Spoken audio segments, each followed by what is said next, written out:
Halo teman-teman sekalian, Assalamualaikum warahmatullahi wabarakatuh. Apa kabar semuanya? Semoga masih semangat dalam mempersiapkan diri menghadapi pretest PPG yang sebentar lagi akan diadakan di insya Allah bulan Maret kalau tidak molor lagi ya teman-teman. Baik, bagi yang baru bergabung, saya mohon bantuannya untuk klik subscribe, like, dan bantu share. Semoga channel ini bisa lebih berkembang lagi dan bisa lebih banyak berbagi lagi ke teman-teman sekalian. Baik, sekarang kita sudah berada di part 6, part 7 kalau saya tidak salah. Ini adalah video yang ketujuh yang saya buat untuk persiapan pretest PPG. Silakan teman-teman yang baru tonton video ini cek mulai part 1 sampai part yang sekarang ini ya. Saya lihat banyak yang tonton cuma part 1. Part 7-nya part yang lain itu kurang ya. Entah kenapa ya. Silahkan buka di playlist ya. Baik, kita langsung ke soal. Untuk mencegah terjadinya jawaban siswa yang sangat beragam, jenis tes uraian yang paling tepat digunakan adalah A. Tes uraian bebas, B. Tes uraian terbatas, C. Yang sederhana, D. Yang sangat kompleks.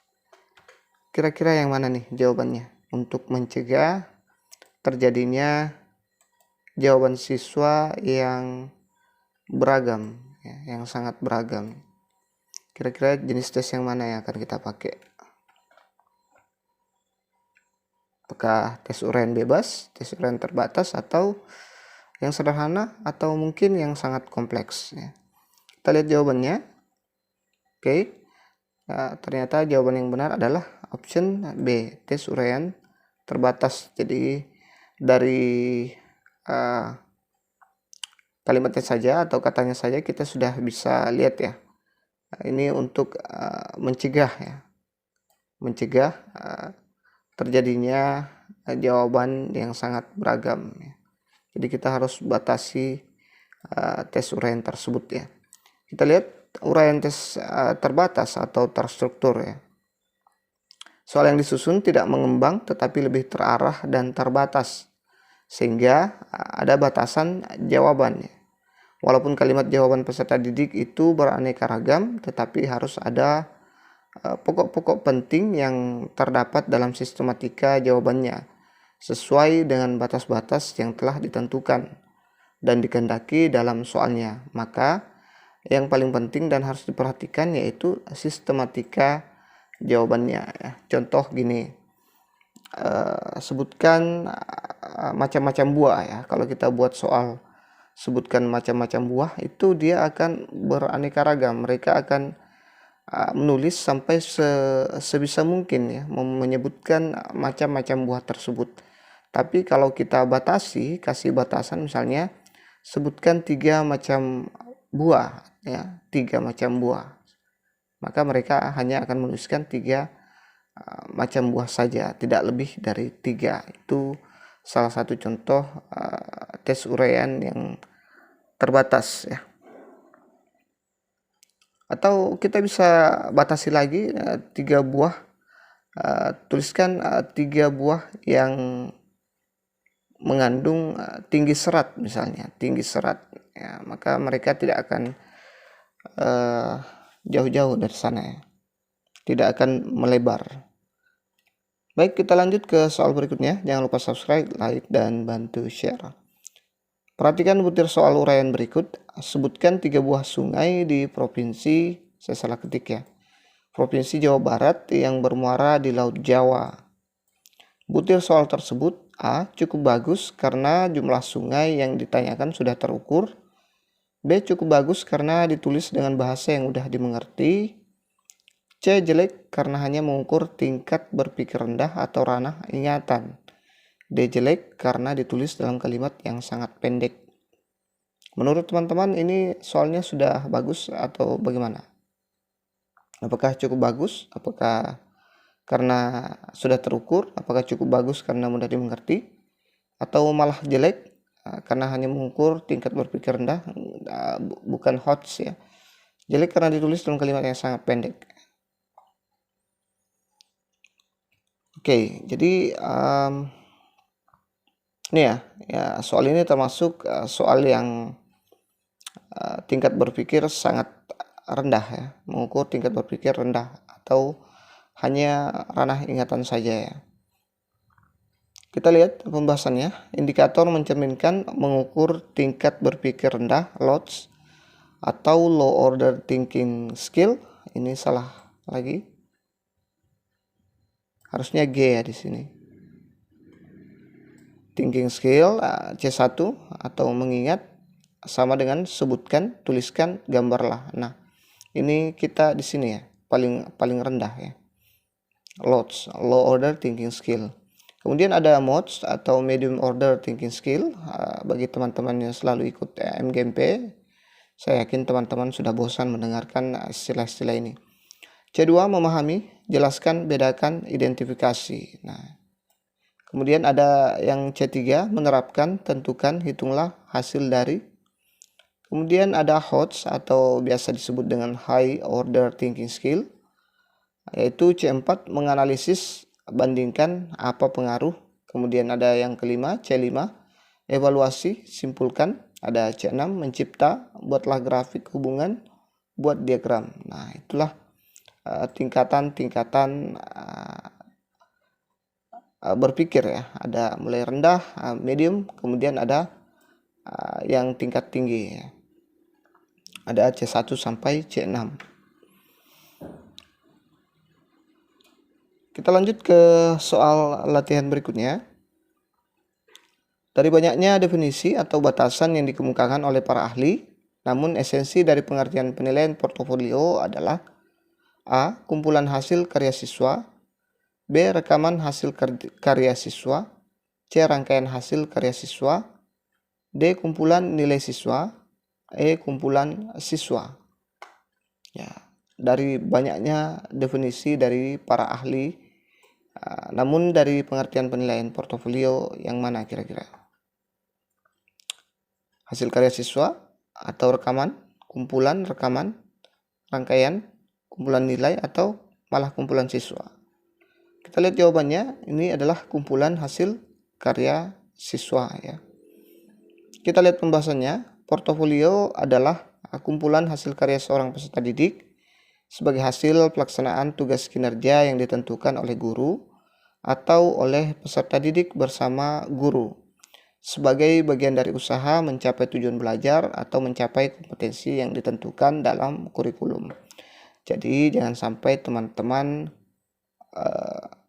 ini ya salah paham di sini atau malah salah paham di sini. Ya, rangkaian ya. Ini sebenarnya kumpulan ya, hasil karya siswa.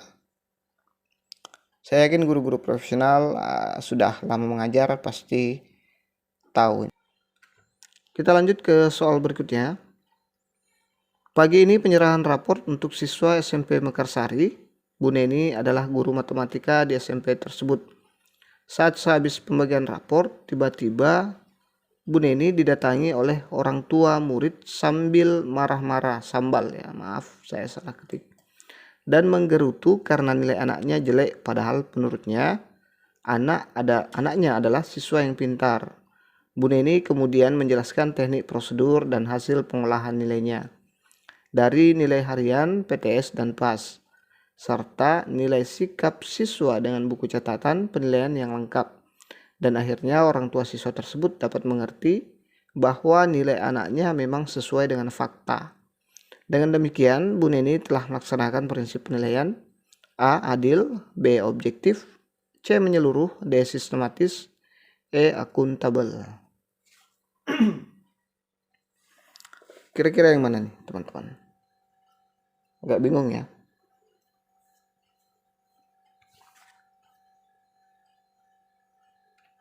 Oke, jadi jawaban yang tepat adalah option E. Dia sudah masuk prinsip penilaian akuntabel. Saya sudah katakan kemarin di part sebelumnya.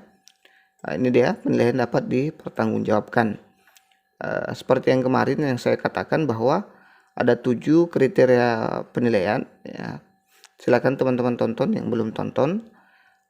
Kalau sudah memenuhi ke-7 kriteria itu, maka endingnya adalah dia akuntabel atau sudah bisa dipertanggungjawabkan. Nah, di sini sudah adil ya. Cara menilainya sudah adil, sudah objektif, sudah menyeluruh, kemudian sudah sangat sistematis ya. Jadi endingnya akuntabel, bisa dipertanggungjawabkan mulai dari harian, PTS, PAS, termasuk sikap siswa ya. Seperti itu.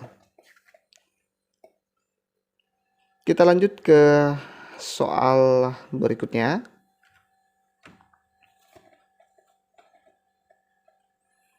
Dalam setiap kali penilaian Pak Jamal selalu membuat rubrik penilaian yang berisi kriteria penilaian yang mencerminkan kompetensi yang akan dinilai. Hal ini sesuai dengan prinsip penilaian A. Sistematis, B. Beracuan kriteria, C. Menyeluruh, D. Sistematis, E. Akuntabel.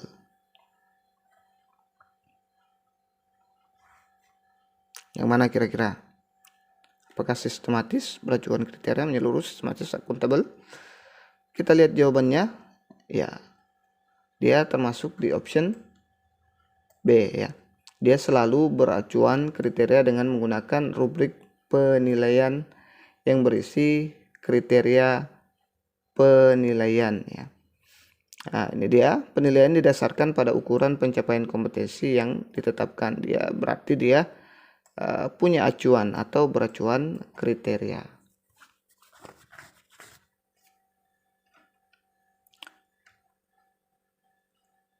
Soal selanjutnya, dalam setiap pembelajaran, Pak Chandra selalu mengadakan penilaian untuk melihat daya serap siswa terhadap materi yang telah diberikan. A. Sistematis, B. Beracuan kriteria, C. Terpadu, D. Sistematis lagi. Kenapa 2 sistematis ya? E. Akuntabel. Kayaknya saya salah ketik nih teman-teman. Nanti kita cek ya.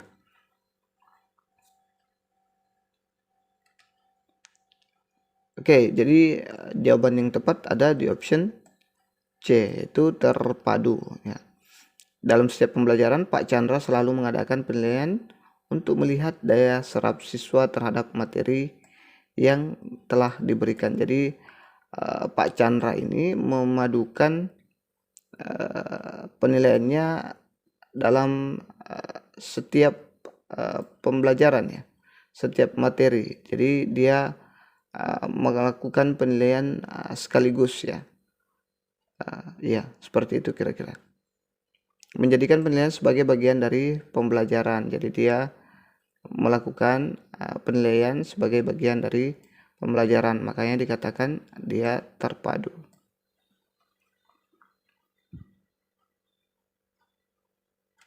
Soal selanjutnya, pada awal semester Pak Budi sebagai guru IPA selalu menjelaskan penilaian yang akan dilaksanakan selama 1 semester dan penentuan nilai akhir IPA yang menerapkan prinsip penilaian A. Sistematis, B. Terbuka, C. Terpadu, D. Sistematis. Kok gini ya? Tapi tidak apa-apa ya teman-teman. E. Akuntabel.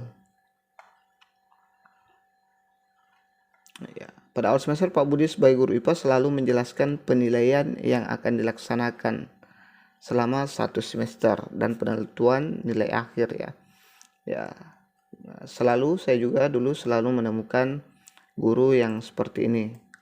Apa-apa yang dinilai termasuk menentuan nilai akhir mata pelajaran guru tersebut ya. Jadi jawaban tersebut yang tepat adalah penilaian terbuka. Jadi nanti kita tidak bingung-bingung lagi kalau nilai kita seperti itu. Jadi dia terbuka dalam menilai ya, tidak sembunyi-sembunyi ya. Jadi kita diberitahu memang apa yang akan dinilai nanti, yang mana, dan yang mana. Menjelaskan semua jenis penilaian, teknik prosedur, pengolahan nilai, sampai penentuan akhir ya. Itu disebut dengan penilaian terbuka.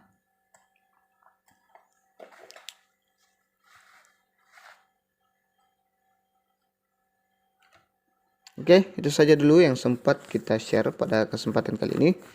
Mudah-mudahan bermanfaat. Jangan pernah lelah untuk belajar, jangan pernah capek karena tidak ada ruginya lulus pretest PPG. Itu berhubungan dengan dompet teman-teman ya, insya Allah akan tebal 2 kali lipat. Amin ya. Jadi jangan bosan-bosan belajar, perbanyak ilmunya, permantap semuanya. Amin amin ya rabbal alamin. Semoga lulus semua. Jangan lupa subscribe, like, dan bantu share. Wassalamualaikum warahmatullahi wabarakatuh.